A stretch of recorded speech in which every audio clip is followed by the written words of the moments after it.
সংবাদ সবাইকে স্বাগত জানাচ্ছি। আমি ফিরোজ তোহা। শুরুতেই সংবাদ শিরোনাম।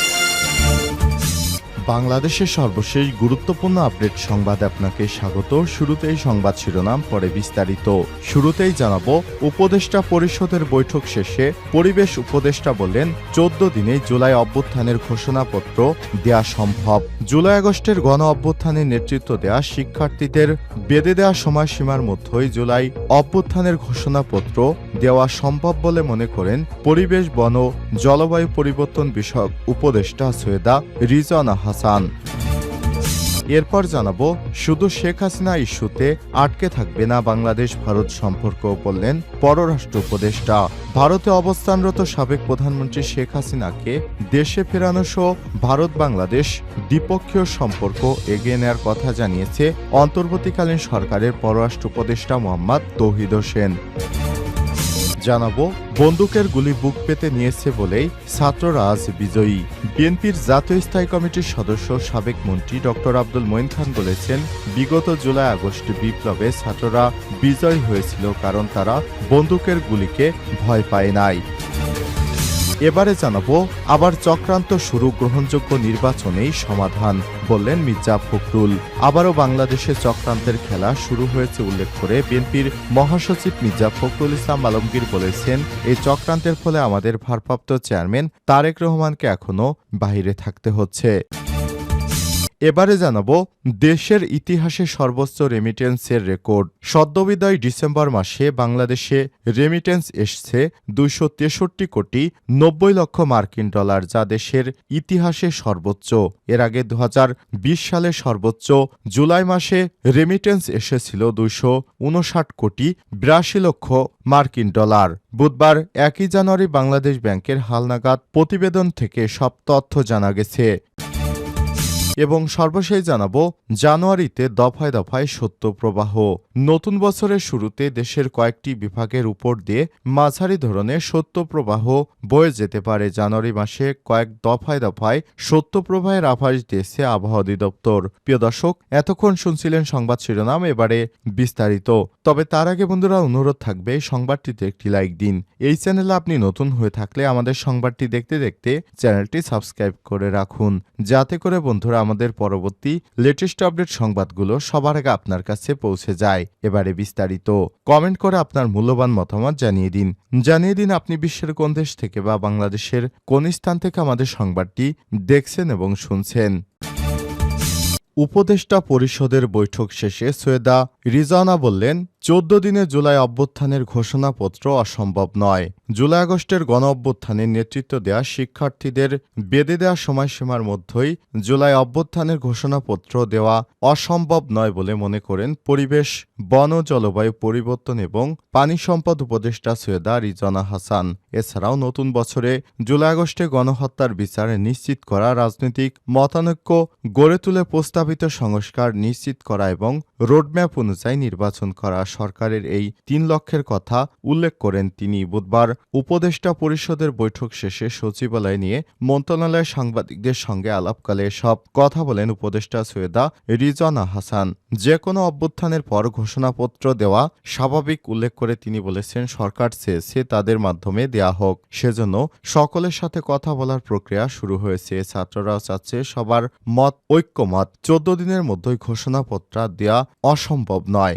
গত 29শে ডিসেম্বর সংবাদ সম্মেলন করে 31শে ডিসেম্বর জুলাই বিপ্লবের ঘোষণাপত্র দেওয়ার কথা জানিয়েছিল অভ্যুত্থানে নেতৃত্ব দেওয়া বৈষম্যবিরোধী ছাত্র আন্দোলন। পরে গত সোমবার জরুরি সংবাদ সম্মেলন ডেকে সরকারের পক্ষ থেকে জুলাই অভ্যুত্থানের ঘোষণাপত্র দেওয়ার কথা জানান প্রধান উপদেষ্টার প্রেস সচিব শফিকুল আলম। এই ঘোষণাকে স্বাগত জানিয়ে মার্চ ফর ইউনিটি থেকে 15 দিনের মধ্যে ঘোষণাপত্র দিতে আলটিমেটাম দেন ছাত্রনেতারা। শুধু শেখ হাসিনা ইস্যুতে আটকে থাকবে না বাংলাদেশ ভারতের সম্পর্ক, বললেন পররাষ্ট্র উপদেষ্টা।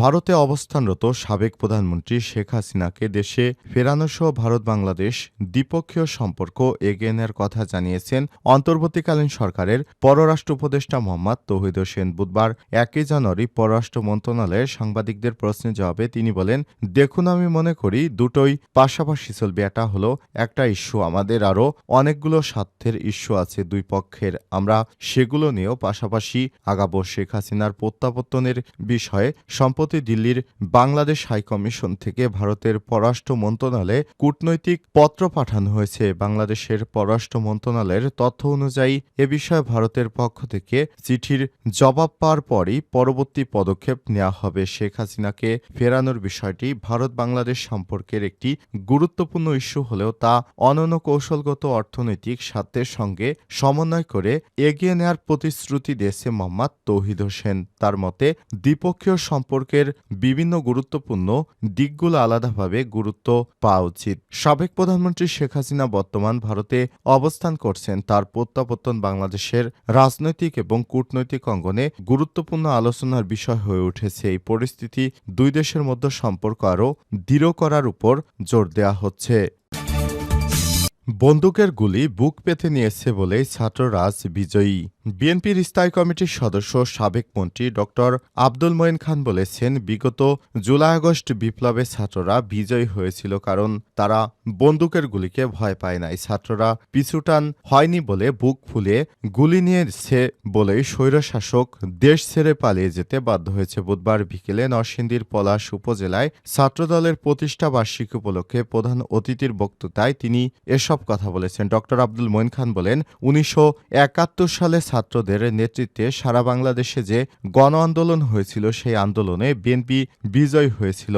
এর ফলে খালেদা জিয়া প্রধানমন্ত্রী হয়ে দেশে প্রথমবারের মতো নারী প্রধানমন্ত্রী হিসেবে নির্বাচিত হয়েছিলেন। সেই নির্বাচনে যারা অগ্রণী ভূমিকা পালন করেছিলেন তাদের নাম ছিল বাংলাদেশ জাতীয়তাবাদী ছাত্রদল। জুলাই আগস্ট আন্দোলনে বিজয়ী ছাত্রদের লক্ষ্য করে মঈন খান বলেছেন, এদেশের প্রতিটি গণতান্ত্রিক আন্দোলনে দেশের ছাত্ররা গুরুত্বপূর্ণ ভূমিকা রেখে আসছে, যার ফলে প্রতিটি স্বৈরশাসক ক্ষমতা থেকে বিদায় নিয়েছে। এদেশের ছাত্ররা আগেও পড়ার টেবিলে ছিল, এখনও পড়ার টেবিলে যার পরামর্শ দেন, কেননা পড়ার টেবিলে গিয়ে আবার মেধা অর্জন করতে হবে, আর সেই মেধা দিয়ে দেশ চালাতে কাজ করতে হবে। আবার চক্রান্ত শুরু, গ্রহণযোগ্য নির্বাচনেই সমাধান, বললেন মির্জা ফখরুল। আবারও বাংলাদেশে চক্রান্তের খেলা শুরু হয়েছে উল্লেখ করে বিএনপির মহাসচিব মির্জা ফখরুল ইসলাম আলমগীর বলেছেন, এই চক্রান্তের ফলে আমাদের ভারপ্রাপ্ত চেয়ারম্যান তারেক রহমানকে এখনও বাহিরেই থাকতে হচ্ছে। বুধবার বিকেলে রাজধানীর ইঞ্জিনিয়ার ইনস্টিটিউটে ছাত্রদলের প্রতিষ্ঠা বার্ষিকী উপলক্ষে আয়োজিত আলোচনা সভায় তিনি এসব কথা বলেন। তিনি বলেছেন, আমরা আশা করছি অন্তর্বর্তীকালীন সরকার ন্যূনতম যে সংস্কারগুলো দরকার, অর্থাৎ আমাদের নির্বাচনের জন্য যেসব সংস্কার, লেভেল প্লেইং ফিল্ড তৈরি করা প্রয়োজন, আমাদের প্রশাসন যন্ত্রকে ঠিক করা, বিচার ব্যবস্থাকে সংস্কারের মধ্য দিয়ে আসা, ন্যূনতম অর্থনৈতিক সংস্কারগুলো করা, তার মধ্য দিয়ে একটি নির্বাচন অনুষ্ঠান করা যেটা সকলের কাছেই গ্রহণযোগ্য হয়। মির্জা ফখরুল ইসলাম আলমগীর বলেছেন, আজকের এই অবস্থা যে রাজনৈতিক পরিস্থিতি যে সংকট সৃষ্টি হয়েছে, এই সংকট একমাত্র সমাধান হতে পারে একটি সকলের কাছে গ্রহণযোগ্য নির্বাচনের মধ্য দিয়ে, সেটা ইতিহাসে প্রমাণিত। বিএনপির মহাসচিব বলেন, আমরা যে কথায় বারবার বলে আসছি যে আজকে দুর্ভাগ্যজনকভাবে দেশে আবারও চক্রান্তের খেলা শুরু হয়েছে, যেটা অতীতে হয়েছে বারবার, যেটার পরে আমরা শহীদ প্রেসিডেন্ট জিয়াউর রহমানকে হারিয়েছি, যার ফলশ্রুতিতে বেগম খালেদা জিয়াকে ৬ বছর কারাগারে থাকতে হয়েছে। চক্রান্তের ফলে আমাদের ভারপ্রাপ্ত চেয়ারম্যান তারেক রহমান এখনও দেশের বাহিরেই থাকতে হচ্ছে। এই চক্রান্ত আবার শুরু হয়েছে উল্লেখ করে তিনি বলেছেন, কি কারণে যারা সত্যিকার বাংলাদেশি বিশ্বাসী, যারা জোর গলায় বলতে পারে সবার আগে বাংলাদেশ, সেই দলকে, সেই নেতাকে দূরে সরিয়ে রাখতে চাচ্ছে। এই চক্রান্ত বহুবার হয়েছে, আজকে আবার এই চক্রান্ত শুরু হয়েছে। আমরা পরিষ্কার করে বলতে চাই, আমাদের মানুষ কোনোদিনই তাদের চক্রান্ত সফল হতে দিবে না। বিএনপিকে ভেঙে ফেলার চেষ্টা বহুবার হয়েছে, কখনোই ভেঙে ফেলা সম্ভব হয়নি। এ সময় আরও বক্তব্য রাখেন বিএনপির ভাইস চেয়ারম্যান শামসুজ্জামান দুদু, আসাদুজ্জামান রিপন, চেয়ারপারসনের উপদেষ্টা আমানুল্লাহ আমান, যুগ্ম মহাসচিব শহীদুদ্দিন চৌধুরী অ্যানি, ছাত্র বিষয়ক সম্পাদক রকিবুল ইসলাম বকুল, তথ্য সম্পাদক আজিজুল বারী হেলাল, প্রচার সম্পাদক সুলতান সালাউদ্দিন টুকু, নির্বাহী কমিটির সদস্য নাজিমুদ্দিন আলম, ছাত্রদের সাবেক সভাপতি কাজী রওকনুল ইসলাম শ্রাবণ, ছাত্রদলের সাবেক সাধারণ সম্পাদক হাবিবুর রশিদ হাবিব প্রমুখ।